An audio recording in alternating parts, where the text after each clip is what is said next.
하나님은 살아계십니다. 오늘 전능하신 하나님께서 우리에게 가장 귀한 복, 귀한 은혜 베풀어 주시길 간절히 축원합니다. 우리 옆에 분과 인사합시다. 영적으로 깨어 있으십시다. 영적으로 깨어 있으십시다. 여러분, 부활이 앞주에 부활했으니까 이제 좀 깨어 있어야 되지 않겠습니까? 지금 고린도서 15장은 부활장이라 그래요. 우리가 일반적으로 보면 이 부활에 대해서 너무 잘 말씀해 주고 있습니다. 그런데 오늘 그 부분에서 우리가 어떻게 살아야 될 것인가, 34절에 이렇게 말하면 깨어 의를 행하고 죄를 짓지 말아라. 그러니까 종말을 사는 우리 성도님들의 삶은 첫째 뭡니까? 깨어 있어라. 그다음에 뭡니까? 의를 행하라. 그다음에 뭡니까? 죄를 짓지 말아라. 이거 너무 잘 알고 있습니다. 그런데 이것이 뭐야 됩니까? 내게 생활화돼야 돼요. 예수님께서 종말을 말씀하실 때 항상 우리에게 하신 말씀이 있습니다. 너희 종말이 가까웠으니 깨어 있어라. 주님이 오시는 그 종말과 개인의 종말이 있는데 그때가 너무 가까워 있는데 여러분, 종말에 가까울수록 사람들이 무뎌져요.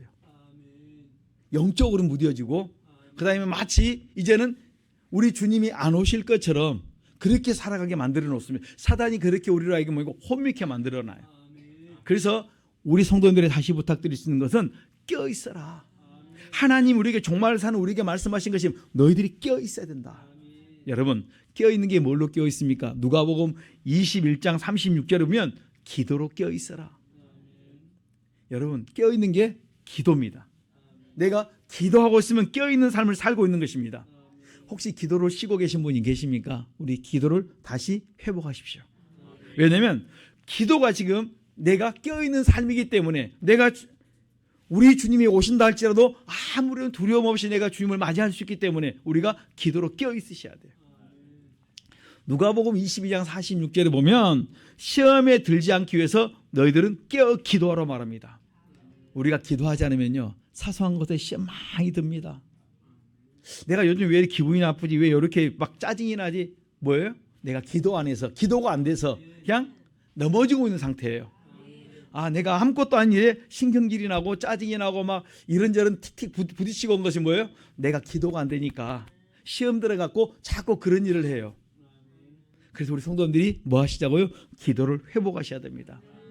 에베소 6장 18절에 보면 무시로 너희들이 성령 안에서 기도하라.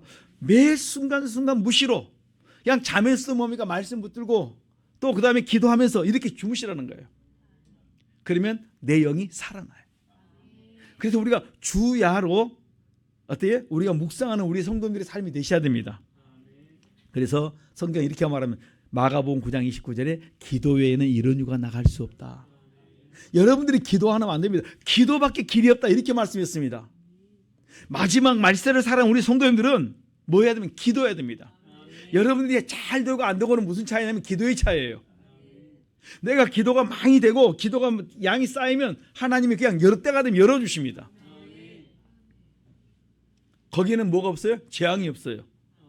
형통한 길로 이끌어 가십니다. 하나님이 나에게 복을 주시면 그냥 순탄하게 가는데 내가 지금 내 힘으로 내 능력으로 잘 되는 것은 조금 있으면 거기다 깨어지기 시작하고 문제가 터지기 시작한다는 말씀이에요. 그렇기 때문에 우리 성도님께서 날마다 영적으로 깨어 있어야 되고 주의 인도를 받아야 될 줄 믿습니다. 되고 안 되고 차이는 기도의 차이예요. 내가 왜 요즘 안 되지? 기도 안 해서 그래요. 기도하면 하나님께서 자꾸 넘어가게 만들어주시고 어느 날 여러분들이 생각지 못한 그 자리에 내가 서 있어요. 그래서 우리가 기도해야 됩니다. 오늘 우리가 참으로 기도를 왜 해야 되냐면 창세기 32, 33장에 보면 야곱이 형 에서에게 꼼짝없이 지난날 잘못한 것 때문에 내가 죽고 내 가족이 죽고 내 재산을 다 빼앗기게 생기게 되었습니다. 그럴 때 그가 한 게 있습니다. 뭘 했냐면 인간의 꾀로 그들을 먼저 다 야복나루를 다 건너게 해놓고 자기는 안 건너가요. 그러다가 그날 밤에 그 야복강가에서 뭐합니까? 기도합니다. 거기서 하나님을 체험을 해요. 그리고 인생 자체가 바뀌어버립니다. 그리고 두려워 떨었던 그가 이제는 다음 대에 나가기 시작합니다. 어제까지만 해도 내가 두려워 떨었고 야비하게 내 가족들을 먼저 보냈는데 기도하고 나니까 하나님께서 내 마음속에 담대함과 평안을 주니까 갑자기 사람이 바뀌어서 자기가 제일 앞서 나가면서 모든 문제를 처리하는 지혜로운 자로 바뀌어버립니다. 여러분 기도해야 됩니다. 왜 기도하냐면 내가 살기 위해서, 내 하는 일이 순탄하기 위해서 오늘 우리 성도들이 기도하셔야 됩니다. 나라의 위기가 왔을 때 에스더 4장 보면 에스더는 기도했습니다. 혼자 기도한 것이 아니라 합심하여 자기 민족들과 합심하여 금식하며 기도했다 이렇게 말합니다. 지금 우리가 무슨 시기입니까? 기도할 시기예요. 여러분의 가정을 위해서 기도하시고 교회를 위해서 기도할 시기고 또 이제 수요일 날 그 하나님께서 기뻐하는 자가 세워질 그 일을 위해서 우리가 기도할 시기라는 거예요. 지금 이 잠깐 시간에 여러분 기도에 따라서 여러분 모든 것이 판이 바뀔 수가 있어요. 기도해 놓으면요 분명히 기도로 눈물 뿌려 놓으면 거기는 뭡니까? 하나님이 거짓 없이 열매 맺게 만들어 주십니다. 왜 안 되는가? 기도하면서 안 되고. 왜 잘 되는가? 기도해서 잘 되는 거예요. 저 사람은 아무 내놓을 것도 없는데 이상이 잘 풀린 사람이 있어요. 조상들이 기도를 많이 심어 놓은 사람은요 별 볼 일 없는데 잘 돼요. 순탄해요. 혹시 그런 분 옆에 보셨습니까? 그런 분 계세요. 저 사람이 왜 잘 되지? 가만히 보면요 뒤에서 누군가가 뭐 해줘요? 기도해 준 사람, 누군가가 복을 심어준 사람, 그 사람이 그 주위에 있기 때문에 그 사람은 뭐예요? 얼마 안 해도 잘 돼요. 제가 옛날에 어떤 교수님이 그 이야기를 하셨습니다. 두 친구가 있는데 한 친구는 실력이 좋아요. 그리고 한 친구는 실력이 보통입니다.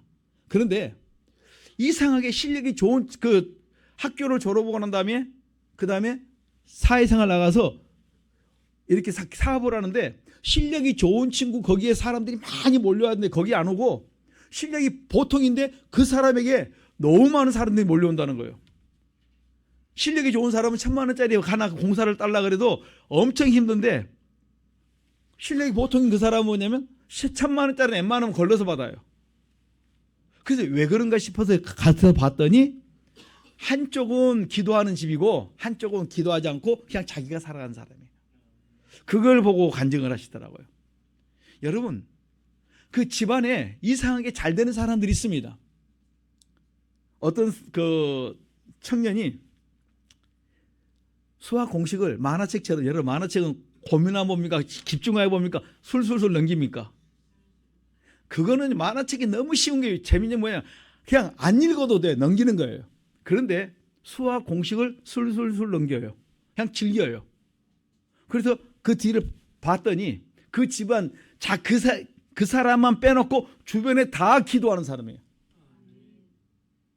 그 사람은 언젠가 교회 다녀야 돼요. 뭔 말인지 아시죠? 그냥 강한 힘에 의해서 끌려서 그게 가게 된다니까요. 그런데 그 주변에서 기도하는 것들이 있으니까 뭔가 잘 되는 사람 주위에는 뭐가 있다고요? 기도하는 사람들이 많아요. 우리 성도님들이 꼭 기도하시길 간절히 부탁드립니다. 여러분들이 기도하면 잘 된다는 것이 기향이 아니고 우리 주변에 그런 사람들이 있어요. 그런데 우리는 그것을 믿고 기도하지 않기 때문에 우리가 자꾸 힘들어하는 겁니다. 오늘 우리가 믿고 기도할 때 좋은 일들이 가득할 줄 믿습니다. 에스더가 나라에 어려운 문제가 왔을 때 기도했습니다. 그랬더니 문제를 축복으로 바꿔주셨습니다. 여러분 지금 우리가 이번에 이제 임직자들을 위해서 우리가 기도할 때입니다. 권사님, 안수 집사님, 또 오늘 제가 이제 그 오후에 저기 임직 예배 드리는데 또 갔다 와야 됩니다. 왜냐하면 갔다 오고 또 그분들이 또 우리 교회 와서 또 이렇게 같이 도와주시고 이렇게 돌아가면서 이렇게 하기로 서로 하시는데 오늘 오후에는 또 거기 가게 되는데 여러분 임직은 뭐냐면 내 평생 주님 앞에 헌신하겠다는 거예요. 내가 주의 말씀대로 살겠다는 것이 임직입니다. 그만큼 중요한 것입니다. 그렇기 때문에 여러분들이 뭐 하셔야 돼요? 기도해 주셔야 돼요. 넘어지지 않도록 이 직분이 그냥 어때요? 형식적이지 않도록 여러분들이 기도해 주시기를 간절히 축원합니다. 골로스 4장 2절에 보면 감사로 껴 있어야 된다 이렇게 말합니다. 껴 있는 게 뭡니까? 감사한 삶. 원망 불평하지 않고 뭐든지 감사로 바꾸는 사람이 껴 있는 사람이다. 내가 지금 껴 있는 자체가 뭐냐면 원망하지 않고 불평하지 않고 죄짓지 않고 뭐예요? 내가 감사로 껴 있는가. 다시 말씀드리면 내가 원망 불평하고 있는 그 순간에 내가 영적으로 죽어 있는 상태. 감사하는 가운데 살고 있으면 내가 지금 깨어있는 그것이 뭡니까? 깨어있는 영적인 사람이다. 오늘 그렇게 우리가 말씀으로 분별할 수가 있어야 됩니다. 그래서 데살로니가 5장 18절에 보면 하나님의 뜻은 무엇입니까? 하나님의 뜻은 범사에 감사다.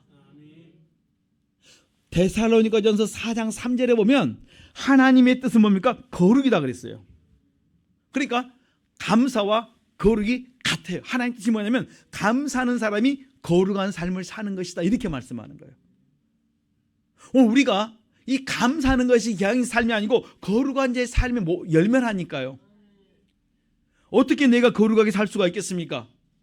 폼이 막 거룩하고 막 이렇게 막 폼 잡고 다는 것이 아니라 늘 범사에 감사하고 순위 받으면서 기도를, 문제가 오면 기도로 다 감사로 바꾸는 이러한 삶이 뭡니까? 거룩한 자의 삶. 그러니까 거룩이라는 말은 행실의 변화인데 원망했던 내 입술에 다 원망과 불평과 시기와 악들이 다 빠져나가고 이제는 감사하고 남을 위해 축복 기도하는 그 사람이 뭡니까? 거룩한 자의 삶을 가는 사람이다. 하나님이 가장 기뻐하는 사람이 뭡니까? 바로 이러한 삶이다. 미가서 6장 9절에 보면 어떠한 문제가 왔을지라도 문제를 축복으로 다 바꿀 수 있는, 감사로 바꿀 수 있는 그 사람이 거룩한 자의 삶, 하나님 뜻을 쫓아가는 사람이다, 이렇게 말씀해 주고 있습니다. 여러분, 깨어있는 사람이 누굽니까? 의를 행하는 사람이다.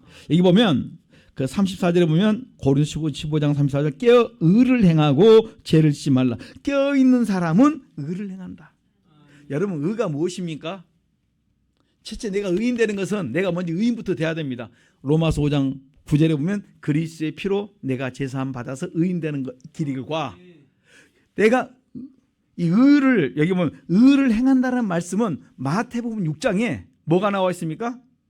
거기에 구제가 나와 있고 거기에 금식 기도가 나와 있어요. 거기에 기도가 나와 있습니다. 우리의 삶이 의를 행할 수 있는 게 뭡니까? 구제하는 거예요. 누군가를 돌아보는 거예요. 그 다음에 뭡니까? 금식 기도하는 거. 나라와 민족 주변이 막 어려운 일을 당할 때 여러분들이 한 끼라도 금식 기도하면서 기도할 수 있길 간절히 부탁합니다. 그 다음에 기도해 주는 자의 우리의 삶이 될 수 있길 간절히 축원합니다. 그래서 디모데전서 2장 1, 2, 3절에 보면 앞에 있는 지도자들을 위해서 기도해라. 대통령을 먼저 우리가 기도해야 됩니다. 그 다음에 이번에 정치인들을 위해 기도해야 됩니다. 하나님, 하나님의 마음에 합한 자가 세워지게 하옵소서. 하나님 뜻을 함께 이룰 수 있는 자가 세워지게 하옵소서. 이 나라가 하나님의 나라가 되게 하시고 이 나라를 통하여 세계가 어두워져 있는데 이 어두워져 있는 세계를 밝힐 수 있는 그런 민족이 되게 하옵소서. 그 다음에 여러분, 왜 우리가 이 나라가 잘 돼야 되냐면요, 복음이 증거되기 위해서 우리가 이 나라가 잘 돼야 돼요. 복음을 전하는데 어느 나라에 섰다면 그 나라 막 모른 체 보면 큰일 납니다. 참 감사하게도 지금 제가 듣기로는 인도 가장 좋은 대학교에서 한국어학과가 지금 신설되어 있는데 서로 들어올려 경쟁이 말도 못한다는 거예요. 여러분, 우리 인도하고 여기가 얼마나 멉니까? 그런데 그들이 하나님께서 다 뭐랍니까? 언어를 다 이렇게 듣게 만들어 놓고 그 다음에 언어가 좋게 만들어 놨어요. 그래서 사람들이 이 한글을 쓰면 뭐냐면 문자가 아름답고 좋고 막 좋게만 말을 합니다. 여러분, 많은 사람들이 다 한글을 다 배운다면 선교는 너무 쉬워집니다. 아시겠습니까? 선교가 왜 쉽냐면 언어만 서로 통할 수만 있으면요, 선교는 너무 쉬워요. 가난한 나라일수록 얼마나 복음 전하는 게 쉬운지 모릅니다. 제가 인도에 갔을 때 우리 성도님들이 주신 그 물질을 가지고 그 인도에 그 통로가 있습니다. 그 한쪽 벽을 다 과자로 박스로 다 채워놨어요. 우리 성도님 주신 거 가지고. 그래가지고 가실 때마다 과자를 얼마나 많이씩 드린지 몰라요. 또 거기서 이렇게 봉사 많이 하신 분들 한 박스씩 드려요. 얼마나 쌓아놨던지. 그게 2주 동안의 사건이에요. 인도에 2주 동안 있으면서 그들을 다 먹일 수 있는 그런 양을 하고 남아가지고 봉사하신 분들 드린다니까요. 여러분, 우리에게 얼마나 넘치는 복이 많은지 몰라요. 그 가난한 데는요, 100원짜리, 200원짜리, 500원짜리 이거 있으면요, 그들이 뭡니까? 복음을 쉽게 접할 수 있어요. 그렇기 때문에 연약한 지역일수록 우리가 복음과 함께 물질과 같이 가지고 들어가면 되는데 뭐가 안 되냐면 언어가 안 됐어요. 그런데 지금 많은 나라에서 언어를 배우기 시작해요. 그리고 한국말을 하기를 좋아하고 우리와 사진 찍고 우리하고 말 한마디 하고 싶어서 그들이 가면 달라붙는다는 거예요. 여러분, 이 나라가 언제부터 이렇게 되었습니까? 이제 때가 된 거예요. 때가 되었기 때문에 여러분들이 기도해야 됩니다. 누구를 위해서요? 지도자들을 위해서, 선교사님들을 위해서 이 복음이 증거될 때마다 이 복음이 능력 있게 증거될 수 있도록 여러분들이 기도해야 될 줄 믿습니다. 하나님 우리에게 기도하라고 말씀합니다. 그래서 우리는 깨어 기도하셔야 돼요. 사도행전 10장 1절로 4절에 보면 고넬료라는 사람이 나오는데 그의 삶을 보니까 그는 경건하였고 그 다음에 경외하는 삶을 살았고 그 다음에 구제하였고 항상 하나님께 기도하는 삶을 살았다. 이것이 그의 일상적인 삶이었다는 거예요. 이것이 뭡니까? 그의 일상적으로 그는 항상 껴있는 자의 삶을 사는 거예요. 막 그냥 주님 오신다니까 막 안 하다가 그냥 갑자기 금식하고 갑자기 뭐예요? 사람이 희한한 짓을 합니다. 그게 아니에요. 일상적인 삶이 이 고넬료가 우리에게 보여준 것이 뭐냐면 일상적인 삶이 뭡니까? 항상 내가 경건하게 살아요. 일상적인 삶이 경외하며 삽니다. 일상적인 삶이 뭐니까 많은 사람에게 기회만 되면 많이 구절합니다. 일상적인 자기 삶이 뭔가 항상 하나님께 기도하는 것이 자기 생활화되어 있어요. 이 사람이 마지막 때를 사는 성도의 모습이라는 거예요. 이게 사도행전 10장에 나와 있어요. 막 특별하게 뭘 하려고 하지 마시고 사도행전 10장 2절처럼 이 고넬료처럼 우리가 항상 경건하게 사시고 경외하고 그 다음에 많이 구제하고 그 다음에 뭐 하면 됩니까? 항상 기도하면 돼요. 그러면 여러분 이 66권이 다 들어가 있는 거예요. 거기에. 그때 예수님 당시에 그런 사람이 있었다면 우리는 더욱더 복음의 진보가 많이 왔기 때문에 우리는 더 껴있어야 되지 않겠습니까? 저는 우리 성도님께 부탁드리고 싶습니다. 이게 고넬료 한 사람이 아니라 지금 오늘 우리에게 주시는 하나님 음성이라는 거예요. 마지막 때를 살고 있는 우리 성도님들에게 너희들이 경건해라. 경외해라. 그 다음에 부탁합니다. 제발 주변 좀 돌아봐라. 인색하지 말고 아끼지 말고 감동되는 대로 너희들이 베풀어라. 그 다음에 항상 기도해라. 이것이 지금 우리에게 주시는 하나님의 음성이고 이 시대를 사는 우리가 받고 살아가야 될 모습이라는 거예요. 여러분 오늘 이렇게 사는 사람이 껴있는 사람인데 디모데후서 2장 26절에 보면 껴있는 사람은 마귀 올무에서 벗어나야 된다 이렇게 말해야 됩니다. 여러분 마귀 올무라 해서 막 마귀가 여러분에게 어떤 근본을 확 해가지고 쌓아가지고 여러분을 똘똘 말고 다니는 그런 게 아니라는 거예요. 여러분들이 마귀 올무에 묶인 게 뭐냐면 요한복음 8장 44절에 보면 잘 나와 있습니다. 내 죄로 내가 마귀 올무에 묶일 수가 있고 조상의 허물과 죄로 나에게 내려온 그것이 내가 묶여서 살 수가 있어요. 이것이 뭡니까? 우리가 지금 올무에 묶여 사는 거예요. 마귀 올무에 묶여 살고 있는데 깨닫지 못한다는 거예요. 거기에 나오는 죄를 보니까 네 가지 죄가 가장 많이 나오는 것이 뭐냐면 있는데 거기 뭐예요? 보면 우리가 욕심, 살인, 미움과 살인 같이 있습니다. 그 다음에 진리가 없고 그 다음에 뭐합니까? 거짓말을 잘해요.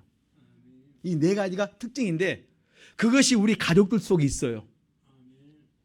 우리의 가족들 속에 이 네 가지에서 헤어날 사람이 없어요. 왜냐하면 우리는 조상의 허물이 많은 민족들이기 때문에 이 네 가지에 걸려 있는데 가장 먼저는 뭡니까? 욕심. 여러분 조상죄 많은 사람 딱 나온 곳은요 욕심이 더덕더덕 붙어 있어요.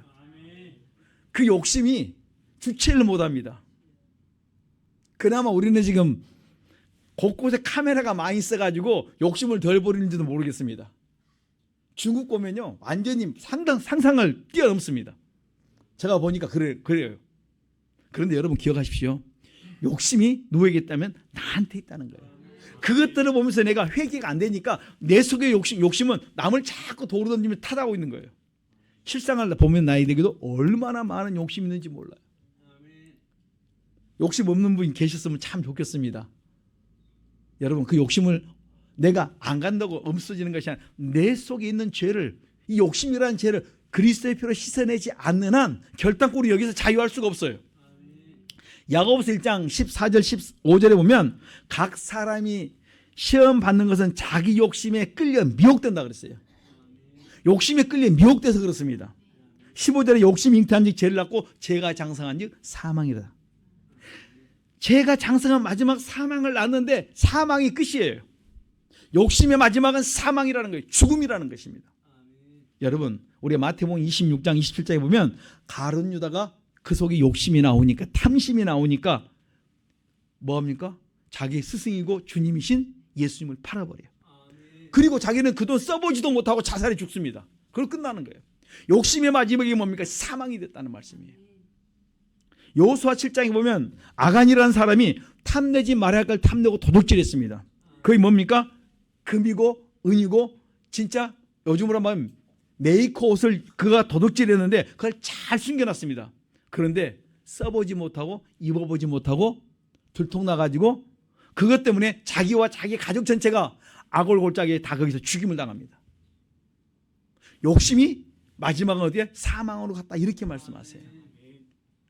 여러분, 우리 속에 있는 욕심에서 자유하는 것은 회개하는 길밖에 없습니다. 하나님, 내 안에 뭐가 있습니까? 욕심이 있습니다. 인정하세요. 그리고 여러분, 욕심 나오려고 할 때마다 자꾸 회개하기 시작하면 어느 순간부터 욕심이 자꾸 씻김받을 때 어때요? 여러분들이 다 버리게 될 때 거기서 진짜 뭐가 옵니까? 자유가 온다니까요. 그 다음에 미움이 있다 있습니다. 살인입니다. 여러분, 이 살인이라는 것은 다시 말하면 미워하는 것과 살인이 같은데, 내가 누군가를 미워하고 있으면 성경 요한 1서 2장 9절로 11절에 보면 형제를 미워하는 자는 어두운 가운데 있다. 내가 누군가를 미워하고 있으면 내가 갑자기 하는 일들이 막 그 두서가 안 잡혀요. 혼미해지기 시작합니다. 아, 내 속에 뭐가 있어요? 어둠이 왔을 때, 누군가를 미워할 때, 그 다음에 갈 곳을 알지 못하고 그의 눈이 그를 멀게 만들어놔요. 분별력이 사라집니다. 뭐 때문에 그렇습니까? 미움 때문에. 그것이 곧 살인과 똑같은 거예요. 오늘 우리가 이것을 회개해서 우리 가정 속이 아니라 이제 내 속에 미움과 살인이 많거든. 누군가를 죽이고 싶거나 누군가를 미워하고 있으면요, 여러분 회개하셔야 돼요. 내가 요즘 뭐 영화를 보는데 자꾸 살인하는 걸 본다. 이게 뭐가 많아서 그랬습니까? 조상이 허물이 많이 내려와서 그래요. 무슨 어떤 사람이 막 그 죄를 지어갖고 죽게 되었습니다. 이런 놈은 죽어야 돼, 이렇게 생각하는 순간에 아, 내 속에 뭐가 있어요? 살인죄가 있어요. 옛날에는 그런 마음이 안 들었는데 요즘 왜 이렇게 이런 마음들이 쉽게 들어오지? 아, 내 속에 뭐가 있어요? 허물이 많이 내려와 있으니까 회개를 안 했더니 쉽게 내가 남을 판단하고 정죄하고 있는 거예요. 여러분, 술 먹고 음주운전 하다가 다른 사람을 죽였습니다. 그러면 여러분 무슨 마음이 듭니까? 아이고, 내가 기도 안 했어, 이렇게 생각하십니까? 아니면 저런 놈은 오래 어떻게 고생해야 돼, 이렇게 생각합니까? 제가 그걸 보면서 아, 내가 지금 허물이 많아가지고 선한 쪽으로 내가 기도 안 했다가 회개하기보다는 이런 놈은 좀 오래 있어서 정신 차리게 만들어야 돼. 사람을 죽이다니. 우리가 나도 모르게 그 순간에 넘어져 있다니까요. 그래서 우리가 깨어 있어야 돼요. 깨어 있을 때 내가 죄짓지 않고 넘어지지 않습니다. 오늘 우리 성도님들께서 그 미워하는 마음, 살인을 우리가 회개하지 않으면 사무엘상 18장과 19장에 보면 사울왕은 자기가 그 미움에 사로잡힙니다. 그래서 신복이면서 사위인 다윗을 뭡니까? 죽이려고 듭니다. 미워요. 그가 잘 되는 꼴이 싫어요. 그 다음에 뭡니까? 그 시기심이 미움으로 바뀌어서 그 다음에 뭡니까? 살인으로 가서 그를 죽이려고 추격을 합니다. 그 사람이 누구냐면 신복입니다. 그 사람이 누굽니까? 사위입니다. 그런데 그를 못 죽여서 안달인 거예요.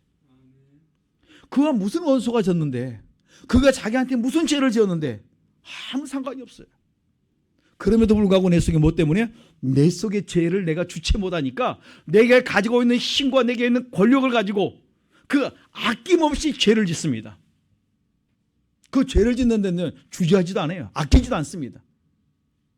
저는 우리 성도님께서 내 속에 그런 미움이 있거든요. 회개할 수 있기를 부탁드립니다.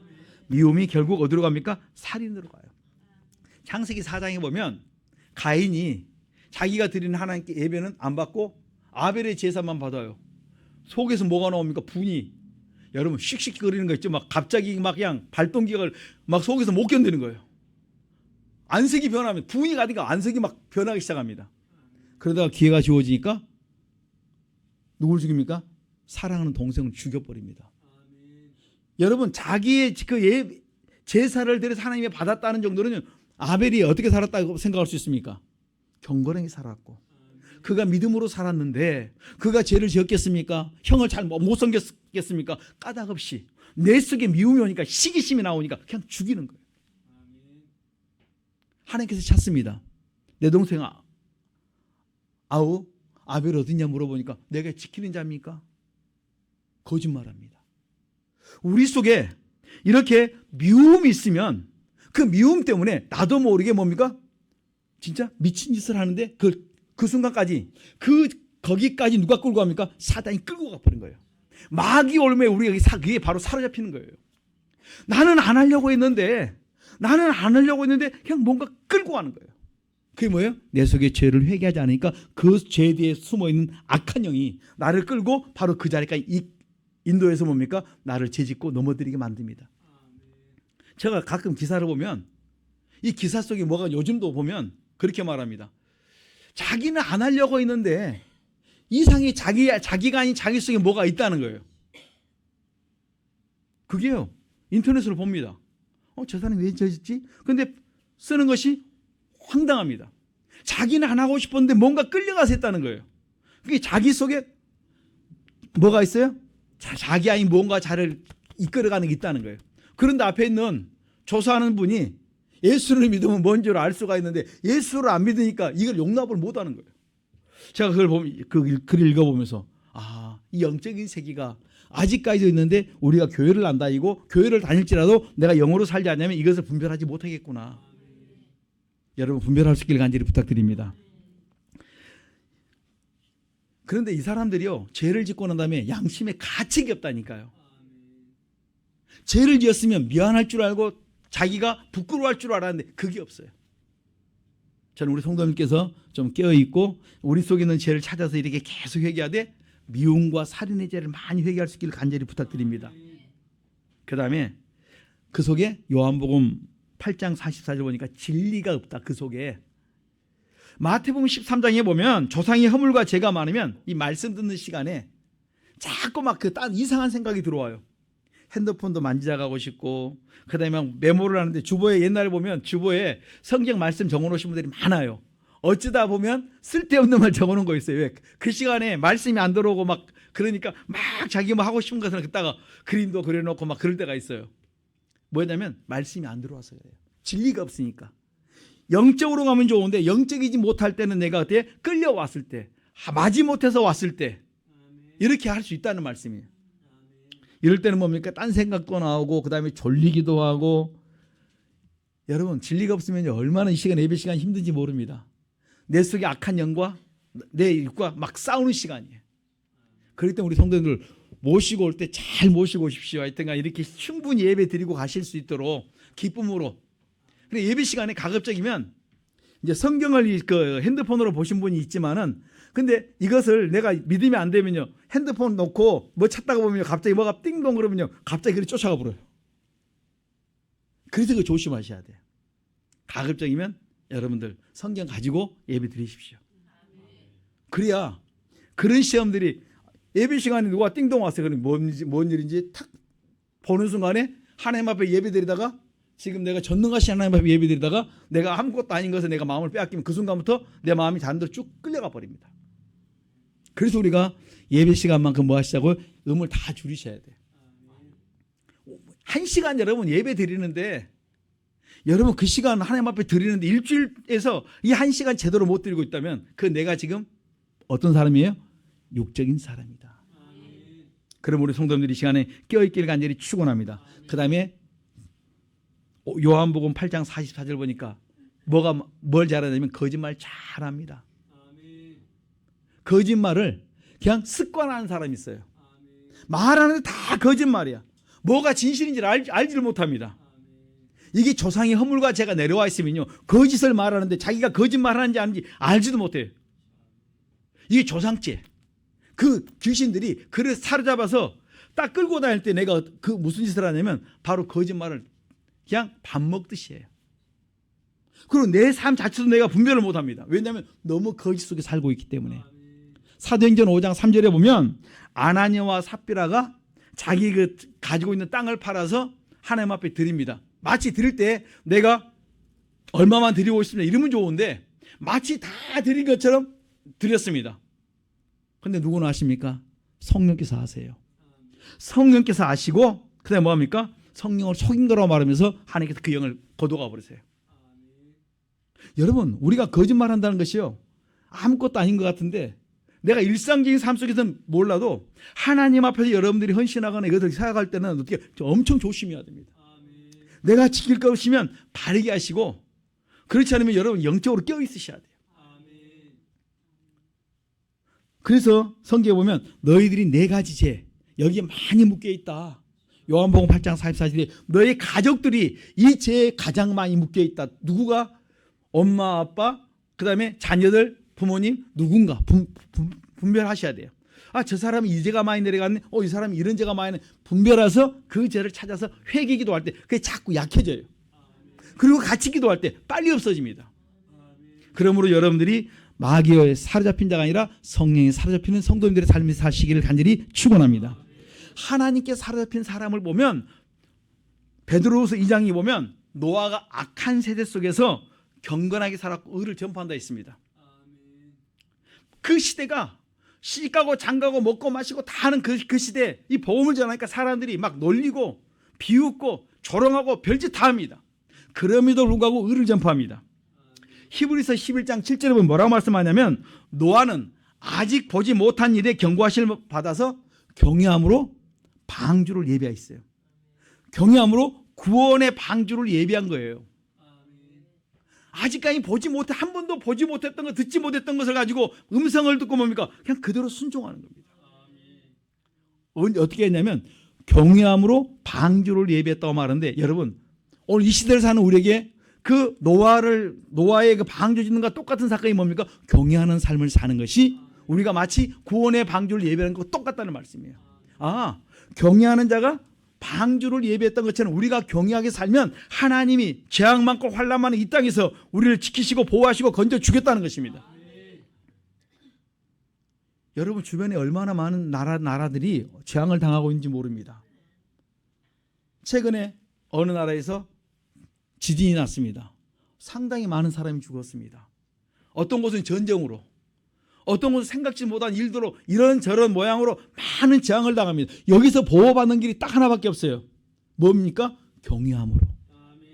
경외함으로 방주를 예배하듯이 경외하는 자의 삶을 살 때 나와 내 자녀들이, 나와 내 가족들이 보호를 받게 해주겠다, 이렇게 약속해 주고 있는 것입니다.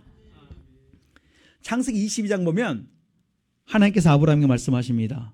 너 사랑하는 아들 나한테 가져와 번제로 드려, 내놔 말하니까요, 아브라함이 아무 소리도 않고 아멘하고 그냥 그대로 이삭을 하나님 앞에 드립니다.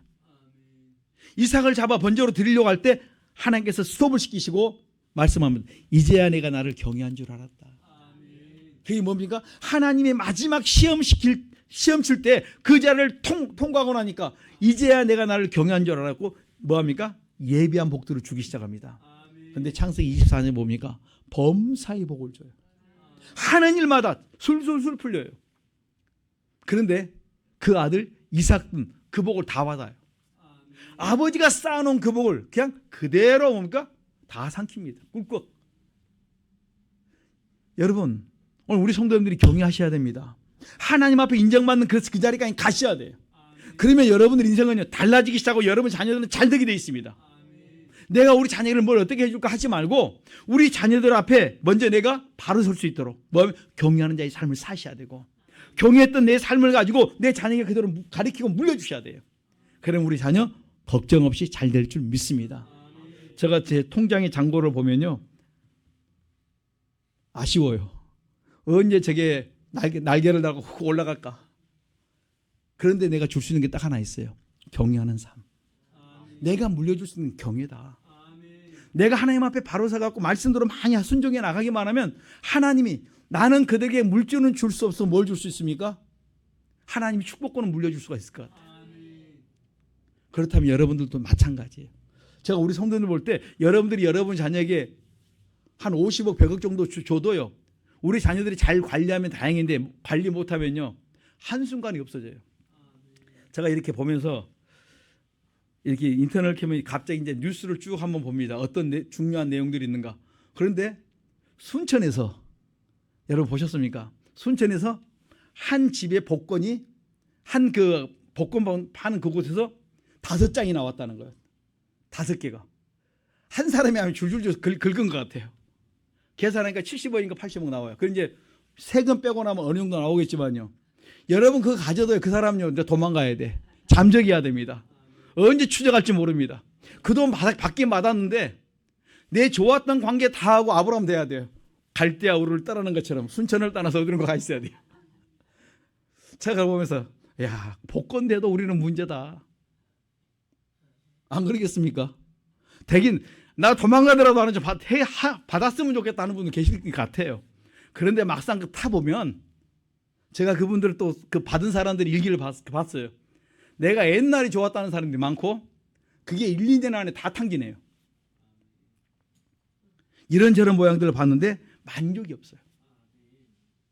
여러분 우리가 할 수 있는 것은 뭐밖에 없다? 경외밖에 없다. 경외를 내 자녀들에게 물려줄 수 있는 우리 성도님 되시길 간절히 축원합니다. 성경에 보면 이 하나님의 사람들은 뭘 물려주냐면 믿음의 유산을 물려줘요. 그 믿음의 유산을 가지고 내 자녀들을 계속 내 가족들을 돌보기 시작합니다. 요셉을 보면 하나님의 말씀대로 항상 경유하는 자의 삶을 살고 지혜와 명철의 길을 항상 걸어가는 사람이었어요.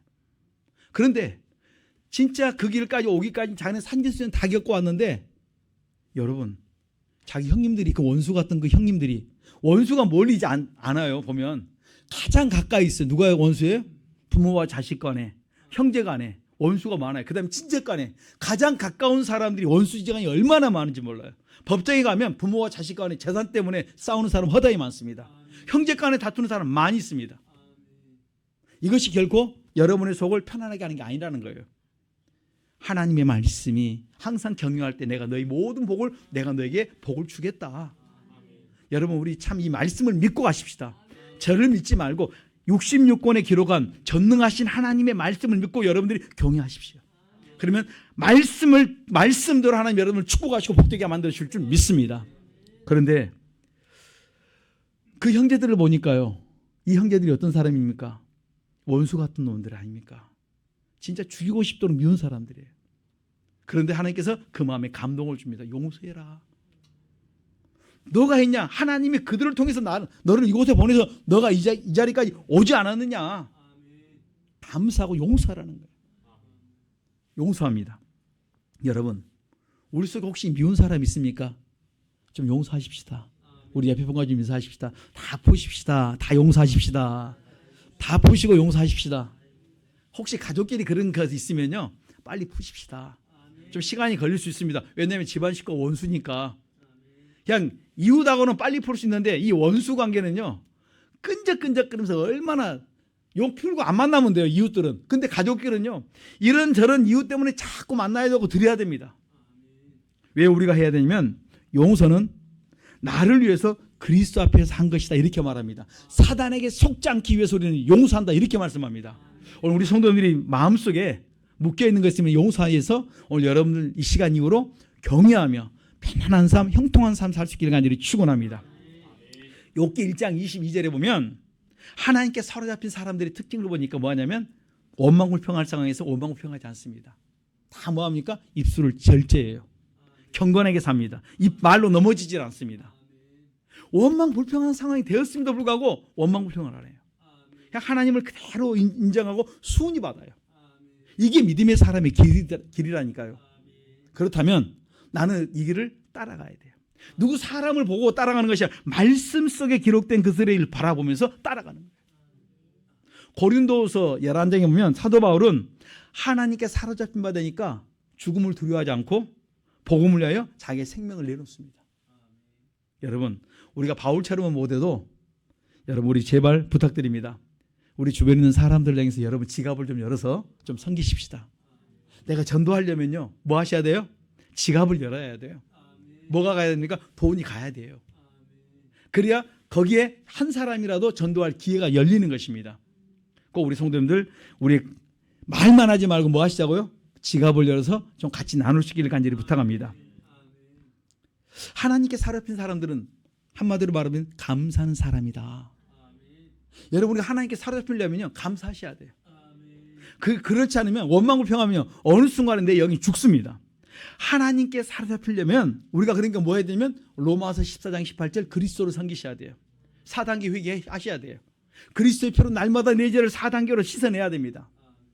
그래서 우리가 시편 55편 17절 보면 하루에 3번씩 기도해야 된다 이렇게 말씀합니다. 율법을 주야로 묵상해야 된다 이렇게 말씀합니다. 율법을 주야로 묵상하되 하나님이 기뻐하는 건 무엇인가를 찾아가면서 그 길을 계속 따라가죠. 회개했으면 그 다음에 하나님의 뜻을 쫓아 살아가셔야 돼요. 회개만 하는 것이 아니라 그의 뜻을 쫓아 살아가는 거예요. 그게 뭡니까? 베드로 3장 11절에 거룩한 행실과 경건한 삶이다. 경건한 삶. 거룩한 행실이 우리의 생활화 되셔야 돼요. 그 다음에 우리가 남에게 유익을 줘야 돼요. 여러분 이 한 주간 유익을 주셨습니까? 누군가 내 가까운 분들에게 여러분 혹시 유익을 주셨습니까? 저는 우리 성도님들이 이 말은요 성경의 핵이에요. 고린도서 10장 23절 31절로 33절까지 이것은요 하나님이 가장 기뻐하는 것이 뭐예요? 남에게 유익을 주는 이유가 뭡니까? 그것을 보고 사람들이 너희 때문에 예수 믿고 구원했기 때문에. 항상 시작은 뭡니까? 여러분의 지혜와 지식을 나를 위해 쓰지만 또 이웃을 위해서 베푸는 거예요. 호주머니도 열어야 되는 거예요. 이것이 뭡니까? 우리의 뭡니까? 남에게 유익 주는 삶으로 나아가는 길입니다. 그 다음에 우리가 하나님께 사로잡힌 바 되면 섬기는 자의 삶을 삽니다. 히브리서 13장 16절에 보면 하나님께 사로잡힌 바 되는 사람들은 뭘 잘합니까? 선을 행하기를 시작을 해요. 무엇인가 내가 악을 행하지 않고 선을 행한다는 말씀이에요. 저는 우리 성도님들이 선을 행할 수 있기를 간절히 축원합니다. 고린도서 15장 34절에 보니까 깨어있는 사람은 그 다음에 마지막에 뭡니까? 죄를 짓지 말아라. 여러분 뭘 그쳐야 됩니까? 죄를 그쳐야 돼요. 지금 여러분들이 짓고 있는 죄 그쳐야 돼요. 지금까지 내가 그렇게 잘못 살아왔을지라도 이제는 내가 뭡니까? 죄를 끊어야 된다. 시편 119편 9절로 11절에 보면 청년이 무엇으로 그 행실을 깨끗게 할 수 있습니까? 주의 말씀을 따라 상갈 것입니다. 내가 주께 범죄치 아니하려 했는데 주의 말씀을 내 마음에 두었다 이렇게 말씀하시는 거예요. 여러분 내 속에 말씀이 있으면 그 말씀이 그 모든 죄를 이길 수 있는 힘, 능력을 주세요. 하나님의 말씀은 살았고 운동력이 있어요. 이 말씀은 능치 못함이 없다 이렇게 말씀합니다. 그러니까 여러분 속에 회개하고 이 말씀이 내 안에 들어와 있으면 회개한 그 심령 속에 안개한 머릿속에 있는 것이 아니고 회개한 그 심령 속에 말씀이 들어와 있으면 이 말씀이 나를 죄짓는 데서 어때요? 하나님께서 막아주신다니까요. 막 죄를 지려고 하는데 막 성령께서 뭡니까? 감동을 주고 말씀을 떠올리고 막 찬양을 줍니다. 못 지게 만드세요. 그런데 내가 기어코 이기고 분 다 내고 나면 뭡니까? 다 쏟았네. 순간 쏟아. 지금까지 어떻게 해서 거기까지 갔는데 한순간에 다 와르르 무너져요. 그것 때문에 뭐 하지 말자고요? 죄 짓지 말자는 말씀이에요. 내가 얼마나 기도해서 여기까지 왔는데 내가 얼마나 내가 경건해서 여기까지 왔는데 내가 이 순간을 못 참고 내가 또 사단에게 또 속아서 내가 넘어질 수 있는가? 그럴 수 없다. 여러분 제발 넘어지지 마십시다. 그 다음에 우리가 하나님께서 우리에게 말씀한 게 있습니다. 에베소 5장 8절로 14절에 보면 우리가 죄 가운데 살면 내 영혼이 잠들어 버려요. 내 영이 죽어 있다니까요. 죄를 짓게 되면 내 영이 영적인 잠을 잔다. 그때는 뭡니까? 빛의 열매가 생기는 것이 아니라 어둠 속에 우리가 거하게 돼 있어요. 캄캄해 버립니다. 영적으로 캄캄해. 죄 지면요 그냥 내 심령에 살아있지 못한 거예요. 여러분들이 아무것도 없는 것처럼 빈 깡통처럼 되어버린 내 속이. 어제요 지금 내가 죄 짓고 있는 나의 모습은요 완전히 속이 다 어때? 빈 깡통이에요. 혹시 여러분들 그 체험해 보셨습니까? 체험 안 하신 분들은 하지 마시고요. 옛날에 체험했으면요 이제는 이제 어때요? 오늘 이 시간부터 과거 끝. 오늘부터 새 출발. 그리스도 안에서 여러분들이 새 출발할 수 있게 간절히 축원합니다. 그리스도의 피로 회개할 때 내가 그리스도 안에 들어가게 되고 그리스도 안에 들어가면서 여러분들이 오늘부터 내가 죄는 끊고 새 출발할 때 우리의 새로운 길 여시고 축복해 주실 줄 믿습니다. 여러분 이 말씀하니까 주일 할 때마다 그 말씀하니까 다음에도 죄 짓고 또 내가 그때부터 출발하죠. 그러지 마시고 지금부터 하나님이 너무 잘 아십니다. 지금부터 결단하십시다. 그러면 하나님 역사할 줄 믿습니다. 성경이 이렇게 말합니다. 고린도서 15장 3절 34절에 죄 짓지 말라. 여러분 죄 짓지 말라고 요한복음 5장 14절에 보면 38년 된 병자가 베데스다 목가에서 자기가 들어가려고 하면 누가 먼저 들어가서 고침받습니다. 천사가 와서 베데스다 목가를 한번 휘젓고 나면 물이 동할 때 먼저 들어간 사람이 고침받는 거 있었어요. 그러니까 그런 역사들이 일어날 때 자기가 들어가려면 벌써 힘 좋은 사람들이 벌써 들어가서 다 고침받습니다. 그러니까 항상 자기는 거기에서 있는 거예요. 그런데 그 38년 된 병자란 말은 그거 왜 병이 왔는가 보니까 예수님께서 뭐라고 말씀하십니까? 그 병을 고쳐주시고 다시는 죄짓지 말아라. 죄 때문에 뭐가 왔어요? 이 사람은 병이 왔어요. 하나님의 영광을 위한 병도 있었어요. 성경에 보면 여러 가지 병들이 있지만은 하나님의 영광을 위한 병도 있지만 죄 짓고 그 죄의 산물로 뭐가 올 수 있어요? 병이 올 수 있어요. 그래서 하나님께서 말씀합니다. 예수님께서 다시는 죄 짓지 말아라. 심한 것이 더 이상 크게 심한 것이 생기지 않도록 죄 짓지 말아라. 우리가 요한복음 8장 보면 11절에 보면 예수님께서 가늠한 여인에게 말씀합니다. 다시는 죄를 범치 말아라. 여러분, 우리가 자꾸 어려움을 당하면 죄를 범해서 우리가 어려움을 당하고 있습니다. 오늘 이 시간부터 우리 끊고 새 출발할 수 있길 제발 부탁드리겠습니다. 우리 한번 요나서 3장 8절 9절 10절 보겠습니다. 요나서 3장. 오늘 우리 성도님들께서 니느웨 백성들이 하나님께서 말씀, 너희 악독이 내게 상달되었다. 내가 너희를 어떻게 40일이 지나면 내가 너희를 죽이겠다 말합니다. 호세아, 요엘, 아모스, 오바다, 요나. 1288페이지입니다. 요나서 3장 8절로 10절입니다. 1289페이지, 구약 1289페이지 3장 8절, 9절, 10절 같이 봅니다. 시작. 사람이든지 짐승이든지 다 굵은 배를 입을 것이요 힘써 여호와께 부르짖을 것이며 각기 악한 길과 손으로 행한 강포에서 떠날 것이라. 하나님이 혹시 뜻을 돌이키시고 그 진노를 그치사 우리로 멸망치 않게 하시리라. 그렇지 않을 줄을 누가 알겠느냐 한지라. 하나님이 그들이 행한 것 곧 그 악한 길에서 돌이켜 떠난 것을 감찰하시고 뜻을 돌이키사 그들에게 내리라 말씀하신 재앙을 내리지 아니하시니라. 아멘. 요나가 악독이 상달됐다고 막 외치고 다니니까 뭐합니까? 그 이야기를 백성에서부터 왕으로 올라가서 왕이 듣고 그 다음에 뭘 선포합니까? 금식을 선포해요. 8절에 굵은 배를 입는데 사람과 짐승과 다, 사람이든 짐승이든 다 굵은 배를 입어라. 이거 회개예요. 회개는 뭘로 합니까? 그리스도의 피예요. 고린도후서 3장 14절로 16절에 보면 수건이 덮여져 있는데 뭘로? 그리스도로 덮여 있는 이것을 벗기는 것이 뭡니까? 그리스도로 벗기는. 구약은 수건 덮여 놓는 것을 우리가 벗겨서 먹는 거예요. 말씀을 어떻게 먹습니까? 이 말씀을 회개로.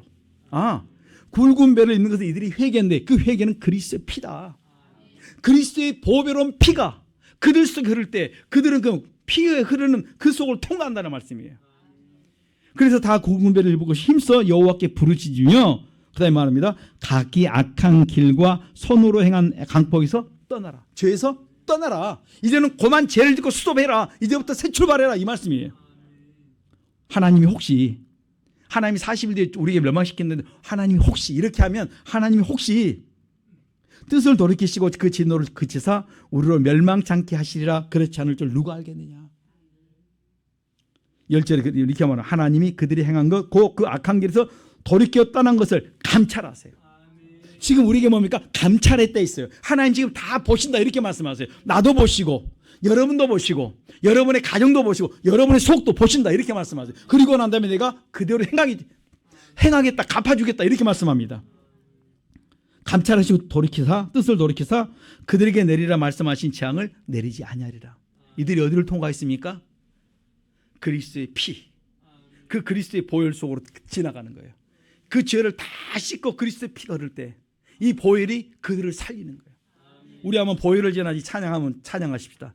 왜 보혈을 여러분 지나가야 됩니까? 왜 그 보혈을 통과해야 됩니까? 내가 살기 위해서. 보혈은 피란 말씀이에요. 죄를 씻는 거란 말씀이에요. 네, 찬양합니다.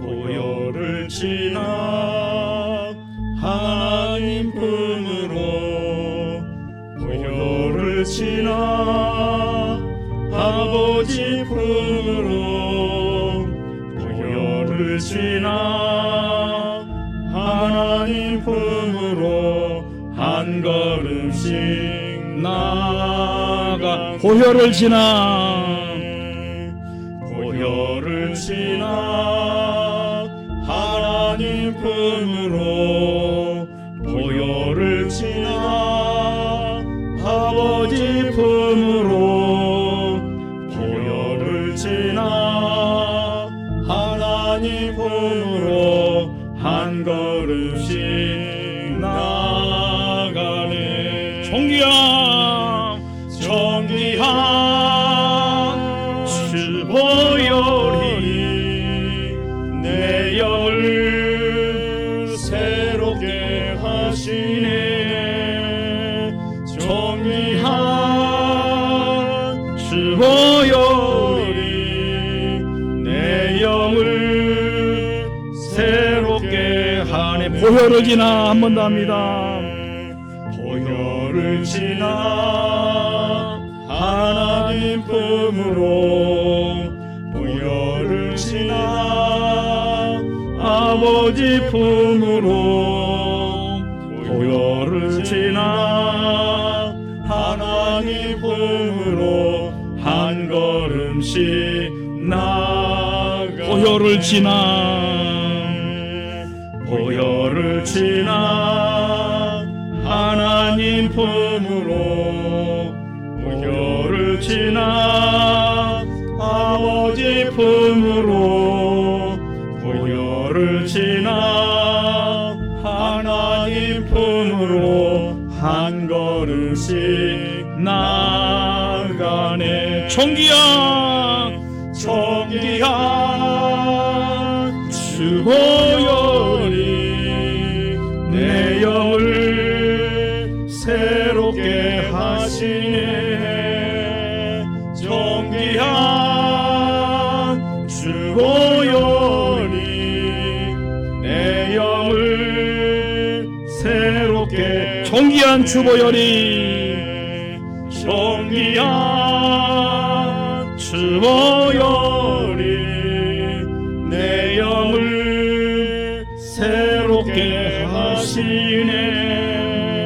정귀한 주 보혈이 내 영을 새롭게 하시네. 주여 삼창 기도합니다. 주여 주여 주여. 살아계신 하나님, 참으로 어떠한 죄를 지었을지라도 내가 그 죄를 그리스도의 피로 씻기만 하면 존귀한 그 보혈이 나의 모든 죄를 씻어주심을 믿습니다. 내가 존귀한 그 보혈을 내가 아버지 하나님이여 통과하기를 원합니다. 그리스도의 피로 내가 다 씻어내기를 원합니다. 내가 그를 아버지 통과하면서 그 그리스도 안에서 하나님을 만나기를 원합니다. 그리스도 안에서 내가 새 사람 되기를 원합니다. 존귀한 아버지 하나님, 하나님의 사람이 되기를 원합니다. 아버지야, 존귀한 아버지 하나님이여, 이 주 보혈이 내 영을 새롭게 하여 주옵소서. 주여 주여 주여 도와주시옵소서. 주여 내 영이 새로워지기를 원합니다. 주여 내 영이 새로워지기를 원합니다. 주여 주여 주여 도와주시옵시고 주여 은혜를 베풀어 주시기를 원합니다. 존귀한 그 보혈이 내 영을 새롭게 하여 주옵시고 내가 아버지 하나님 그리스도의 보혈 피로 말미암아 내가 아버지 하나님 죄 씻음 받을 뿐만 아니라 새 출발하게 하시고 그리스도 안에서 하나님을 만 하나님과 동행함으로 말미암아 이제 내가 새 시대를 꿈꾸기를 원합니다. 새 일을 행하기를 원합니다. 주여 주여 주여 도와주시고 주여 은혜를 베풀어 주시옵소서. 하나님 감사합니다. 참으로 그리스도의 보혈로운 피가 나의 허물과제를 깨끗이 씻어주시길 원합니다. 내가 영적으로 깨어있게 도와주시고 이 시간에 새 출발하는 귀한 시간 되게 하시고 그리스도 안에서 꿈꾸게 하시고 소망을 가지고 나갈 수 있는 하나님의 사람 되게 도와주시옵소서. 우리에게 하나님의 비밀 그리스도의 비밀을 주셨사오니 그리스도 안에 소망 주셨사오니 이제는 말씀 붙들고 주님과 동행하며 살아가도록 은혜와 복을 더하여 주시옵소서. 예수님 이름으로 기도드리옵나이다. 아멘.